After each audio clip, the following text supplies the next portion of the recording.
Bonjour à tous, je m'appelle Bertie. Nous allons vous présenter un reportage sur la Première Guerre mondiale. Pour cela, nous allons rencontrer des résidents de la maison de retraite de la ville de Saint-Barthélemy d'Anjou.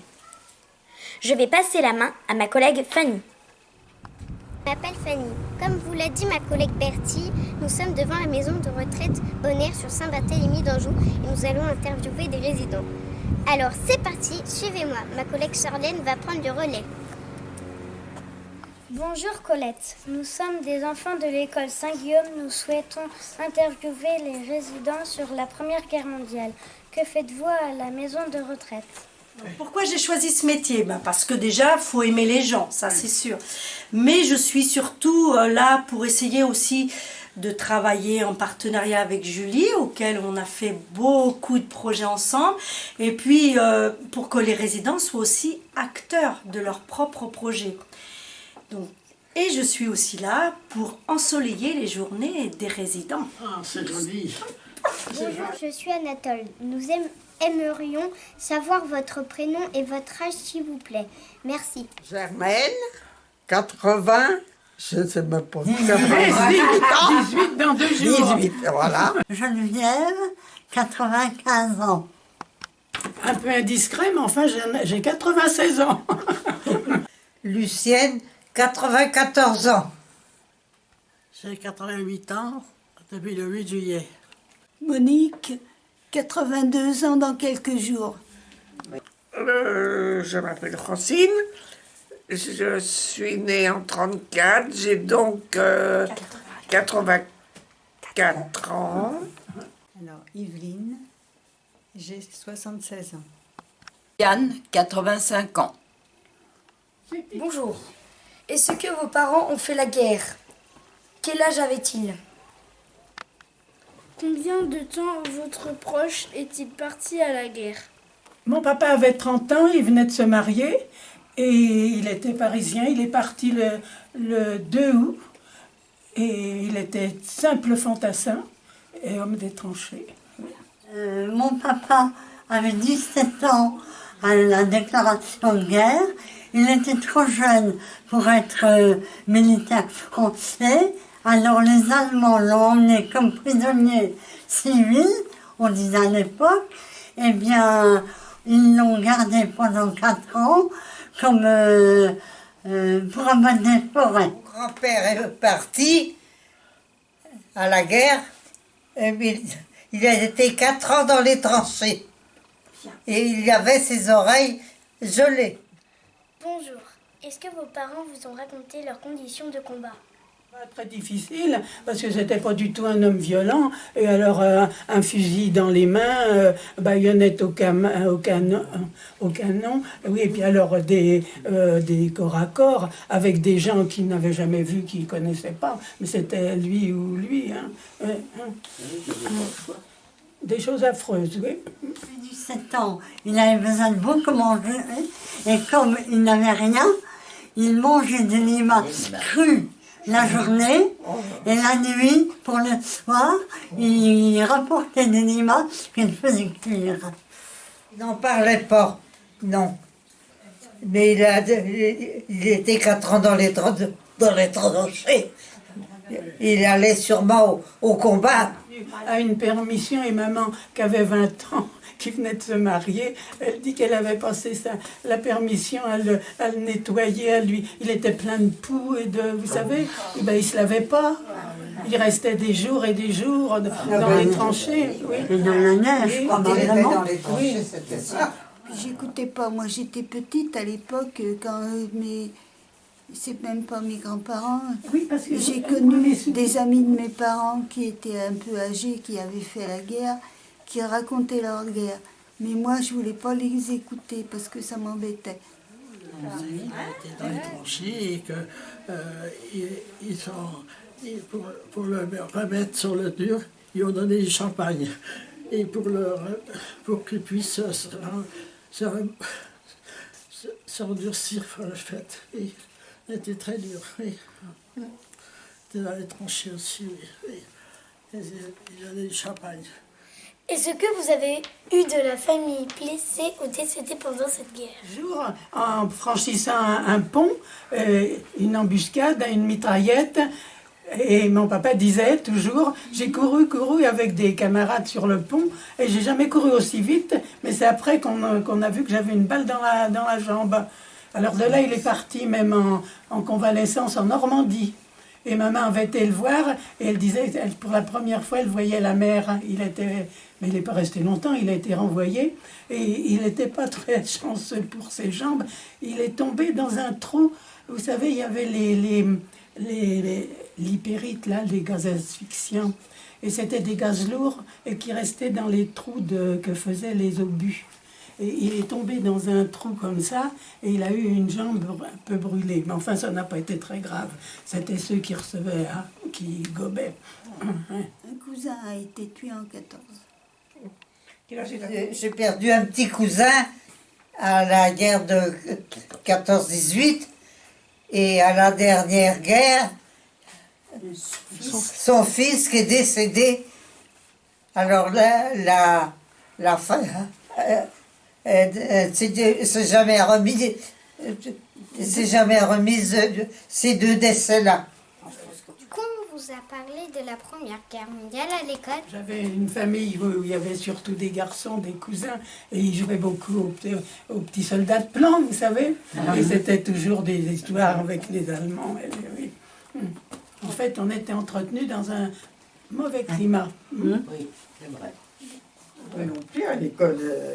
Même la guerre de 70, qu'est-ce qu'on en parlait? C'est bien que je racontais ça à mes enfants, parce que j'aimais beaucoup l'histoire. Et il y a un garçon qui m'a dit un jour, et les Gaulois, est-ce que tu as connu les Gaulois?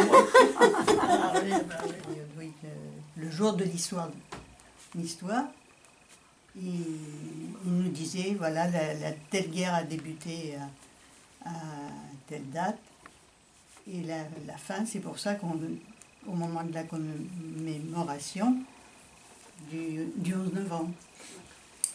Oh, puis alors, le cinéma commençait à faire son apparition et il y avait des très grands films. À l'Ouest, rien de nouveau. Et qu'est-ce qu'il y avait encore? Je me rappelle. Par rapport après à la guerre. La Deuxième Guerre. Là, on en a parlé, oui. Mais à 14-18, on n'en a pas assez parlé. Des romans patriotiques, vous savez, parce que même nous, on a été bercés aussi avec la guerre de 70 et puis l'Alsace-Lorraine qu'on avait perdue. Alors c'était... Qui donc c'était? Il y avait Erckmann Chatrian, ça vous dit rien? Ben oui. Et qu'est-ce qu'on en a lu? Des choses, des petits Alsaciens qui tenaient tête aux Allemands. Et Avez-vous reçu des lettres de votre famille pendant la guerre? Tous les jours. Mes parents venaient de se marier et tous les jours ils s'envoyaient une lettre qui arrivait plus ou moins régulièrement. Peut-être jamais. Des boîtes entières, à l'époque, étaient des militaires amoureux qui donnaient des baisers et des cartes postales nombreuses. Alors je ne sais pas de qui elles venaient. Il y avait la censure, alors en gros ils ouvraient pas tout le courrier, mais quand ils tombaient sur une lettre, s'il y avait une phrase qui, par exemple, disait on est à tel endroit, ça disparaissait pour pas donner. Vous savez, ils se méfiaient beaucoup. On a tout un album de cartes postales. Ah oui, ça c'est bien ça. Oui. Au Puy du Fou. Donc vous avez des endroits et ça s'appelle à un endroit les amoureux de Verdun. Donc c'était tous ces amoureux qui écrivaient à leurs femmes et voilà, ils étaient dans les tranchées et c'était marquant parce que dans ce qu'on visitait, on entendait le bruit des canons, enfin voilà, des mitraillettes, enfin et c'était impressionnant. Ouais. On s'imagine pas, ça tremblait, on s'imagine pas que ça a pu exister quoi. De quelle région étaient vos parents? Ils ont été envoyés où pendant la guerre? Mes parents étaient parisiens et mon papa il est parti dans l'Est. Habitaient les Ardennes, comme ils l'ont toujours été. Donc mon père a été prisonnier par les Allemands. Il y est resté pendant les 4 années de guerre. Il était de la Mayenne et, comment dirais-je, mon beau-père J'ai pas connu ma belle-mère, mais j'ai connu mon beau-père. Il était dans un tranchée, et je vous ai dit, on lui a donné... Il a été envoyé où? À Verdun. À Saudanjou, les environs d'Angers. Voilà. Et ils ont été envoyés où? À la guerre? À Verdun, sans Ma doute. mère avait évacué avec un cheval probablement et pas grand-chose. Ils ont échoué dans une ferme à Trinqueux, à quelques kilomètres de Reims, où elle a passé toute la guerre. Elle a été tellement bien accueillie que 25 ans après, quand nous sommes nés, nous avons fait notre première communion, mes parents ont invité les braves gens qui s'appelaient Monsieur et Madame Fayet pour venir à notre première communion. Il y avait les gens du Nord qui avaient été forcés de... Mais les autres, ils restaient. Les Parisiens, par exemple, ne sont pas partis du tout. Ah non, Parce que, non. Il n'y a pas eu d'exode comme... oui. Non, les Allemands, les Allemands tiraient sur Reims, mais, ou sur Paris, mais alors passaient au-dessus. En fait, les agriculteurs sont toujours restés là, et mes grands-parents, ils sont restés. Est-ce que vos proches ont peur pendant la Première Guerre mondiale? Quand nos parents ont vécu la Première Guerre, ils ne voulaient pas que nous restions là-bas. Donc, immédiatement à la déclaration de guerre, non, à l'invasion, c'est-à-dire en mai 40, nous sommes partis en Vendée avec une toute petite voiture dans laquelle on devait être 4. Et alors, par gentillesse, monsieur nous avons fait la voiture ancienne, très très ancienne, de son beau-père, qui ne pouvait plus conduire, le brave homme, il avait 85 ans peut-être. Comme la voiture devait rester là, il a dit à mon père, prenez-la, de toute façon, là vous arriverez, vous téléphonerez, et on viendra à votre secours. Vous n'avez pas fait la Première Guerre, mais est-ce que vous avez fait la Seconde? La Seconde Guerre mondiale, j'avais 8 ans, 9 ans quoi. La Seconde Guerre mondiale, ça fait 17 ans. La Seconde Guerre mondiale, j'avais 9 ans. Ouais. Ah oui, à peu près dans les dizaines d'années, c'est tout. Quel âge vous dites? Dans les dizaines d'années. Une dizaine d'années. 10 ans, 10, 11 ans, c'est Ah tout. non, Vous aviez 19 ans au début. Vous êtes né en 20. Ah, vous faites 20 ans. Il y avait une opérette. Je n'ai que 17 ans et ne sais rien à peine. C'était mon cas, 17 ans. Bah, tant mieux pour moi. Ça va maintenant. Moi, c'est pas Moi, en difficile. 40, j'avais 17 ans. Ah, moi, je dis 39. En 39, j'avais 2 ans et demi. Ah oui, alors elles en rappellent. Moi aussi. Et je me souviens seulement. 2 ans. Après, si. Vous aviez quel âge? Parce qu'on habitait à Avec Nogent-sur-Seine. Quel âge j'avais? Et ça- 5 ans? Oui, voilà. 5 ans. Eh ben, l'année dernière, on nous a demandé de parler de la Seconde Guerre mondiale parce qu'elle avait eu lieu pendant que notre adolescence, enfin notre enfance pour certaines et adolescente pour d'autres. Et nous avons égrené nos souvenirs, pilotés par Colette, et nous avons dans un petit livre qui est actuellement sous presse. Nous sommes curieux et nous vous remercions encore de vos réponses. J'espère que cela vous a plu. Pour finir, un grand merci à nos différents reporters en herbe. Mathilde, Charlène, Delphin, Victor, Anatole, Romane, Juliette, Ilouane, Fanny, Louise, Jules, Tao, Mathis, Alicio et Bertille. Merci également à Colette et les différents résidents pour leur gentillesse et disponibilité.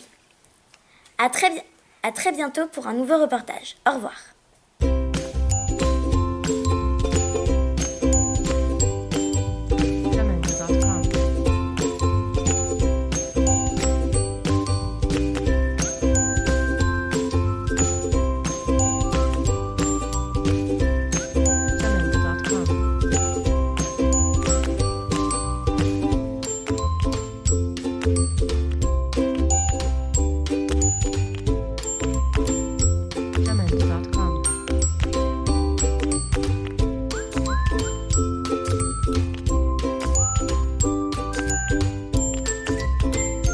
Thank you.